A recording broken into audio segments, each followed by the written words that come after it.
Pendangkalan akidah itu tersistematis yang dilakukan oleh kaum-kaum liberal untuk merusak kita, lebih tepatnya sebenarnya orang munafik. Jadi dulu yang punya program ini bukan orang muslim, yang punya program orang-orang Yahudi dan Nasrani agar kita ini jauh dari nilai-nilai agama. Tahu mereka sholat itu wajib tapi mereka tidak sholat. Tahu mereka bercampur laki-laki perempuan itu dosa tapi mereka buat. Tahu mereka mengikuti perbuatan-perbuatan orang kafir itu dosa tapi mereka buat. Tahu mereka menggunakan trompet itu tidak bermanfaat tapi tetap dilakukan. Kita ambil contoh, Pak. Ada manfaat trompet itu tidak ada, Pak. Ada manfaat tengok ke atas mata itu tak ada, Pak. Bahkan mohon maaf. Itu semua perbuatan-perbuatan orang-orang kafir dan kita ikuti, Pak. Man tasyabbaha biqaumin fahuwa minhum. Barang siapa yang mencontoh mengikuti perbuatan-perbuatan orang kafir, dia bagian daripada kekafiran itu.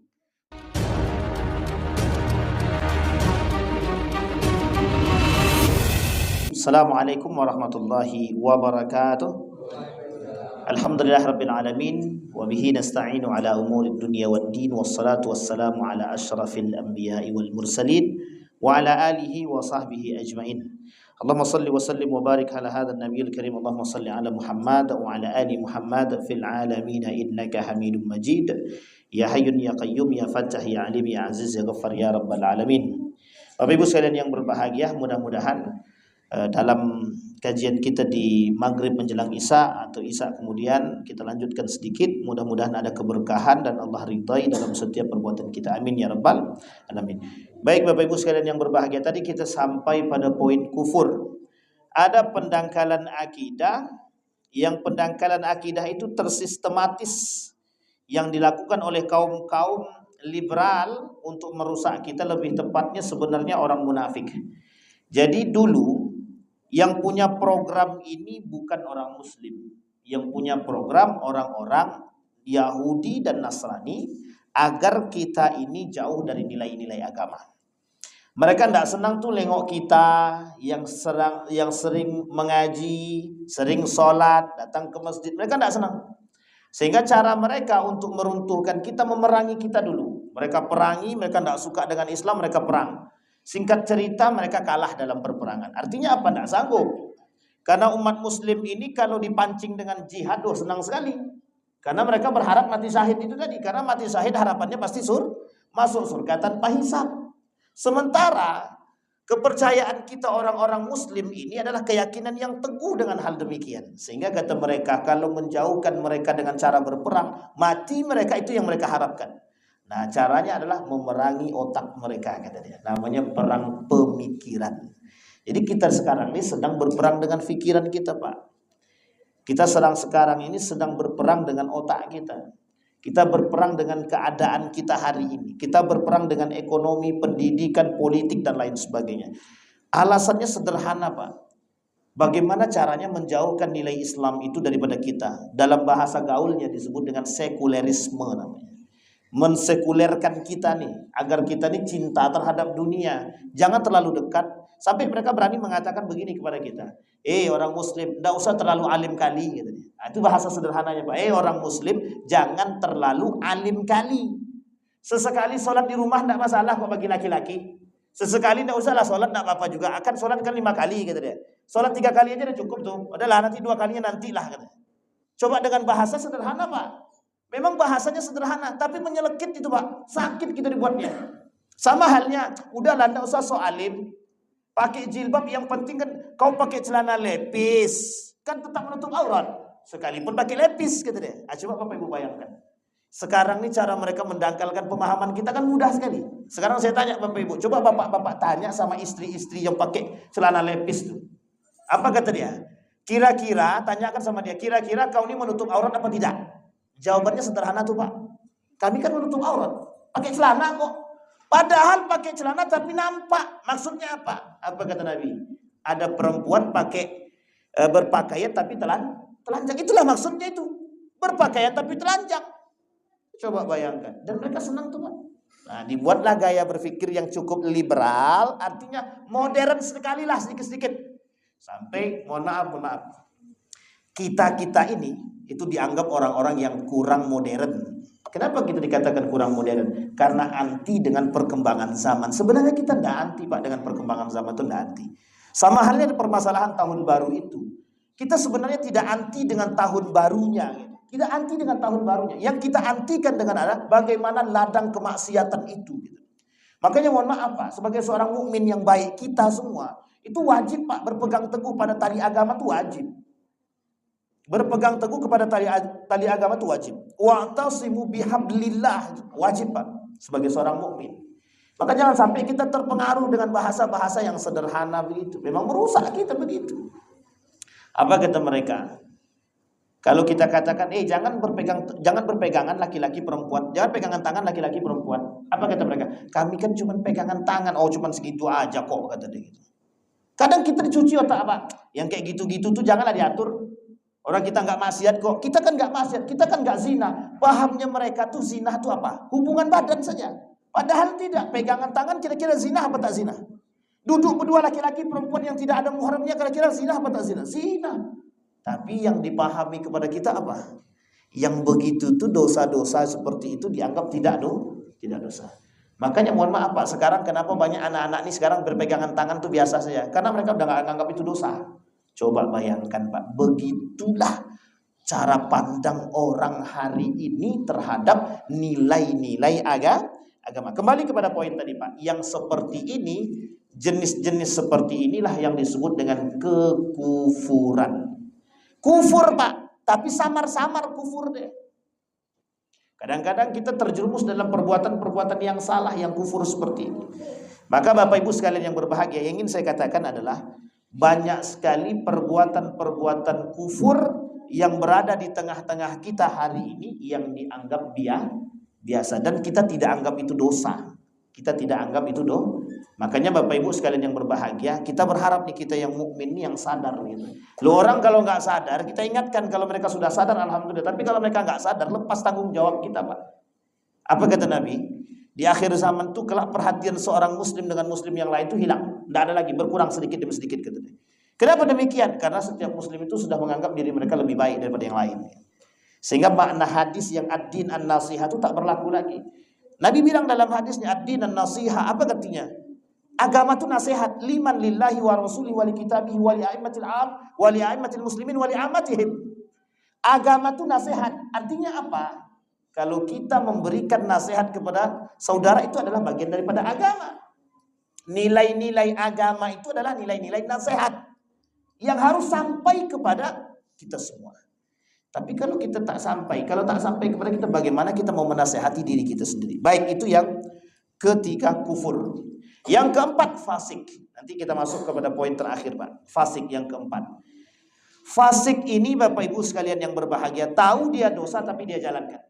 Sederhananya sama yang tadi saya katakan. Tahu mereka bercampur laki perempuan itu dosa, tapi mereka tetap bercampur. Tahu mereka bergandeng tangan laki-laki perempuan itu dosa, tapi mereka tetap berbuat. Karena mereka menganggap itu tidak dosa. Ada cuman pegangan tangan aja kok. Cuma perkataan cuma itu berdampak negatif dan besar. Hari ini semua orang berkata pegangan tangan itu cuma biasa, maka kelak tidak ada lagi kata-kata bersentuhan laki perempuan itu dosa. Itu yang paling sederhana tuh. Maka mohon maaf, ada nggak contohnya yang dipertontonkan kepada kita? Ada perbuatan para artis tuh. Sekarang saya tanya Bapak Ibu, sekalipun berhijab atau tidak berhijab, ketika mereka main film berpegangan nggak laki-laki perempuan? Pertanyaannya dosa apa tak dosa? Uniknya lagi dosa kita tonton kan? Nah, itu masalah tuh Pak.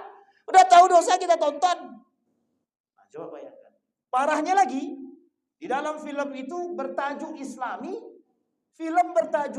tapi pakaiannya mohon maaf, rok pendek, ketiak nampak. Itu yang kemudian apa kata mereka dalam itu? Maka saya katakan Pak, liberalisme dalam industri perfilman. Artinya apa? Pendangkalan akidah dalam industri perfilman.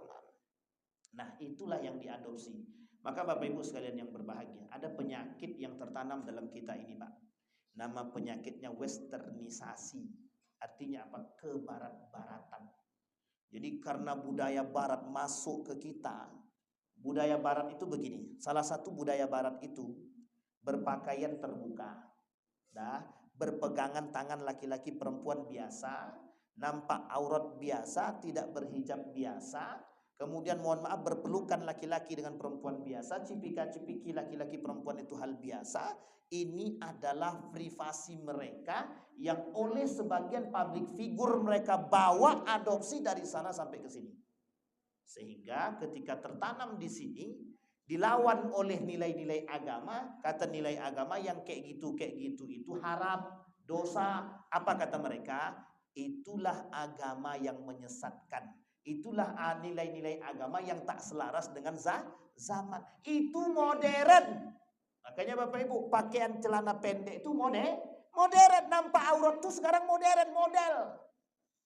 Jadi kalau tak nampak auratnya tak model, tidak. Sebut dengan jadul. Padahal orang yang berpakaian demikian itulah yang disebut dengan jahiliyah. Kalau Bapak Ibu merujuk kepada tahun 1960-an, 1950-an, itu orang-orang Eropa, boleh cek orang-orang Eropa itu sangat malu kalau berpakaian tank top itu malu, sangat malu. Kebetulan saya dikirimin video tuh dari orang-orang dengan kawan-kawan itu, yang video mereka sama orang-orang Eropa dahulu itu malu kalau mereka berpakaian nampak ketiak ini malu, sangat malu. Hanya saja mereka tidak berkerudung, tapi pakaian mereka sampai ke bawah, Pak.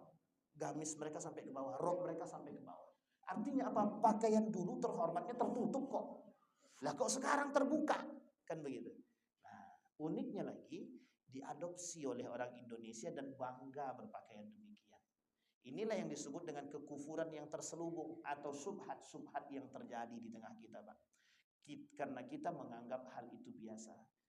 Kata para ulama, tidak ada syubhat itu yang mengantarkan kita kepada yang baik. Syubhat itu pasti akan mengantarkan kita kepada yang haram. Itu kata para ulama. Kata Nabi juga mengatakan sama. Terjerumus dalam keharaman. Artinya apa? Kalau sudah terjerumus dalam keharaman, perbuatan kita kira-kira ada manfaat di sisi Allah? Tak ada, justru berdosa. Kita terjerumus dalam dosa dan maksiat. Baik, itu kufur. Sekarang yang keempat, fasik atau kefasikan.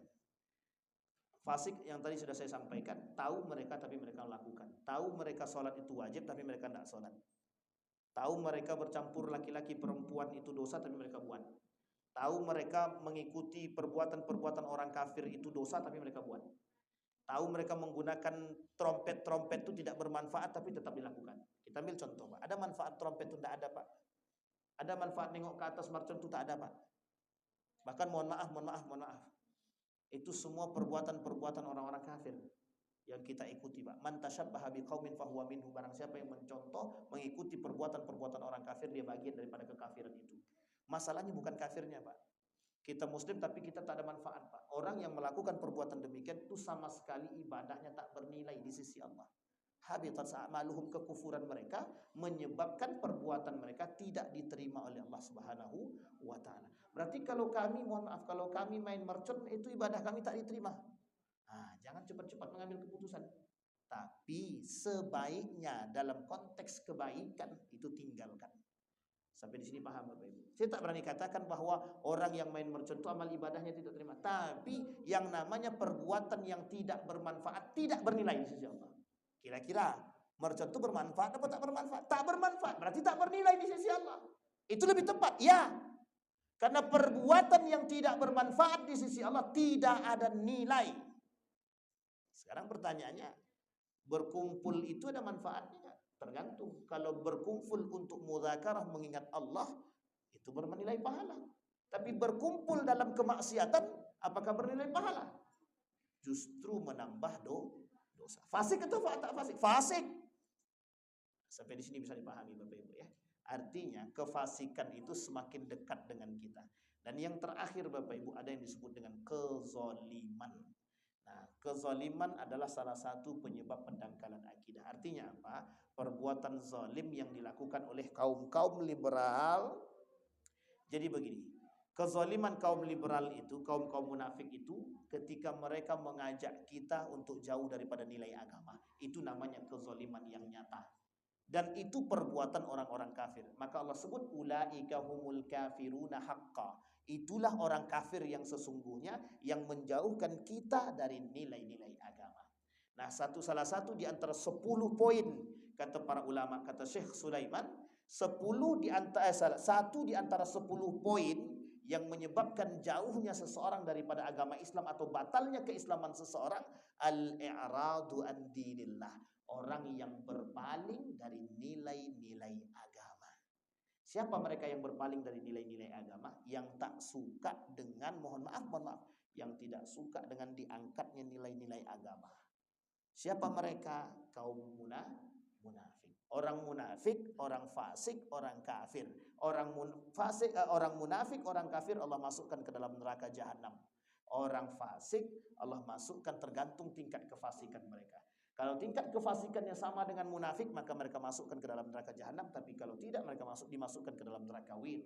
Artinya apa? Semuanya tetap masuk ke dalam neraka. Nah, sekarang Bapak Ibu sekalian yang berbahagia, poin penting kita adalah jaga generasi kita.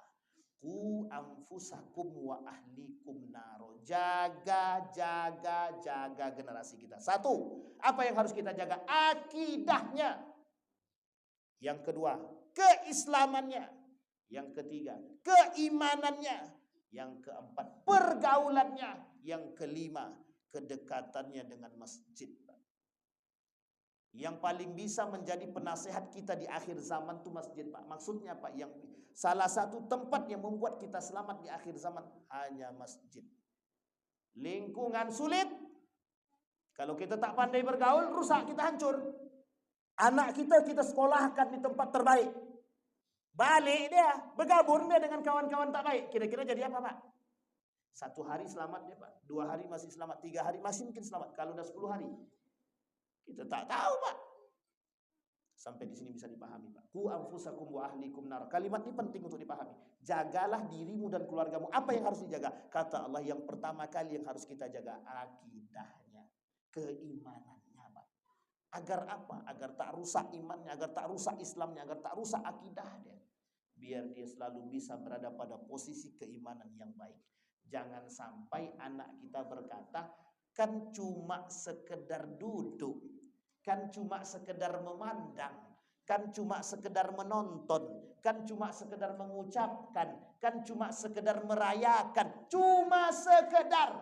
Kalimat itu yang bermasalah tuh, Pak. Kalimat itulah yang bermasalah. Sekarang tidak ada lagi kalimat cuma hanya. Kalimat yang harus kita tanamkan, tinggalkan yang tidak bermanfaat di tengah umat muslim. Datangkan, sampaikan kepada para pejabat, para pemangku kebijakan, tolong hindari kemaksiatan, tolong buat kebijakan yang bisa menjaga akidah generasi kami. Bapak Ibu yang membangun, ada orang yang menghancurkan. Itu berat, Pak, berat. Makanya mohon maaf Bapak Ibu sekalian yang berbahagia, kalau apa yang kita sampaikan ini mungkin terlalu keras, memang Pak. Dalam urusan akidah tidak ada toleransi, Pak. Tidak ada toleransi dalam akidah. Lakum dinukum waliyadin. Bagimu agamamu, bagiku agamaku. Sorry, mohon maaf, Pak. Tidak ada namanya toleransi dalam beragama. Rusak agama kita hanya disebabkan gara-gara toleransi. Saya kira itu. Ada pertanyaan Bapak Ibu, silahkan.